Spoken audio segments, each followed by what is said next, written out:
বিশ্বের সবচেয়ে শক্তিশালী এবং দামি বিমানবাহী রণতরী, আমেরিকার অহংকার, ইউএসএস জেরাল্ড আর ফোর্ড।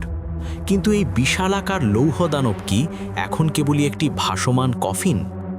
গত 12ই মার্চ লোহিত সাগরের উত্তাল জলরাশিতে হঠাৎই ধোঁয়া আর আগুনের লেলিহান শিখা দেখা যায় এই রণতরীতে।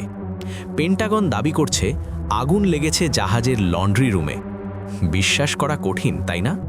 যখন পারস্য উপসাগরে মার্কিন ট্যাঙ্কারে ইরানের মিসাইল আছড়ে পড়ছে, যখন ইসরায়েলের আকাশ প্রতিরক্ষা ব্যবস্থা ইরানের ড্রোন শনাক্ত করতে ব্যর্থ হয়ে অন্ধ হয়ে গেছে, ঠিক তখনই কি মার্কিন রণতরীর লন্ড্রি রুমে আগুন লাগে?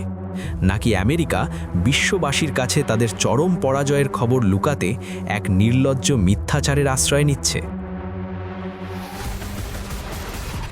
সেন্টকম বলছে জাহাজের প্রপালশন প্ল্যান্ট বা ইঞ্জিন রুম সুরক্ষিত আছে। কিন্তু প্রশ্ন হলো, যদি লন্ড্রি রুমেই সামান্য আগুন লাগে, তবে কেন নেভাল সি সিস্টেমস কমান্ডের বিশেষ টিমকে জরুরি ভিত্তিতে জাহাজটির কাছে পাঠানো হলো?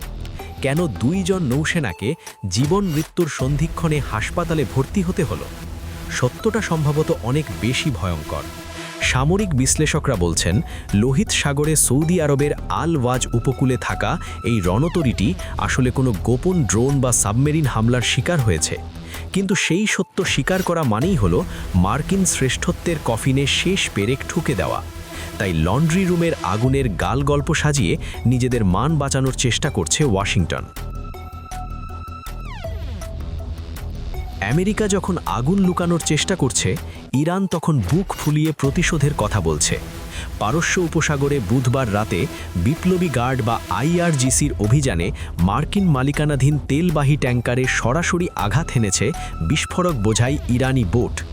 আল জাজিরার তথ্যমতে এতে অন্তত 1 জন প্রাণ হারিয়েছেন।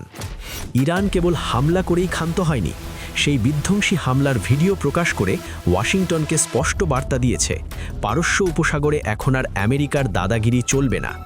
বিশ্ববাজারে তেলের দাম এখন আকাশচুম্বী, আর আমেরিকা কেবল তাদের তেলের মজুদ ছেড়েও পরিস্থিতি সামাল দিতে হিমশিম খাচ্ছে।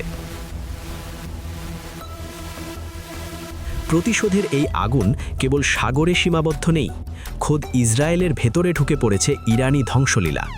ইসরায়েলের তথাকথিত অপরাজেয় রাডার ব্যবস্থা এখন পুরোপুরি অকেজো। তাসনিম নিউজ জানাচ্ছে, ইরানের ড্রোন আর মিসাইল শনাক্ত করতে না পেরে ইসরায়েলে এখন অকারণেই সাইরেন বাজছে। তেল আবিবের প্রতিরক্ষা ব্যবস্থা এখন এতটাই বিভ্রান্ত যে ইরান মিসাইল না ছাড়লেও তারা ভয়ে সাইরেন বাজাচ্ছে। আবার যখন সত্যি মিসাইল আছড়ে পড়ছে, তখন তাদের রাডার কিছুই দেখতে পাচ্ছে না। 12 দিনের এই যুদ্ধে ইসরায়েলের একমাত্র উন্নতি হলো তাদের মিডিয়া সেন্সরশিপ। তারা সত্যটা লুকাতে পারছে, কিন্তু পরাজয় ঠেকাতে পারছে না। লন্ড্রি রুমের আগুন হোক কিংবা মিসাইল হামলা, বাস্তবতা হলো লোহিত সাগর থেকে পারস্য উপসাগর সর্বত্রই এখন মার্কিন আর ইসরায়েলি আধিপত্য তাসের ঘরের মতো ভেঙে পড়ছে। ইরান দেখিয়ে দিচ্ছে কেবল শক্তি নয়, রণকৌশল আর সাহসেও তারা এখন বিশ্বশক্তির সমান্তরাল। ওয়াশিংটন হয়তো আরও মিথ্যা গল্প সাজাবে, কিন্তু ধ্বংসের যে সাইরেন মধ্যপ্রাচ্যে বাজতে শুরু করেছে তা থামানোর ক্ষমতা কি আর ট্রাম্প বা নেতানিয়াহুর আছে?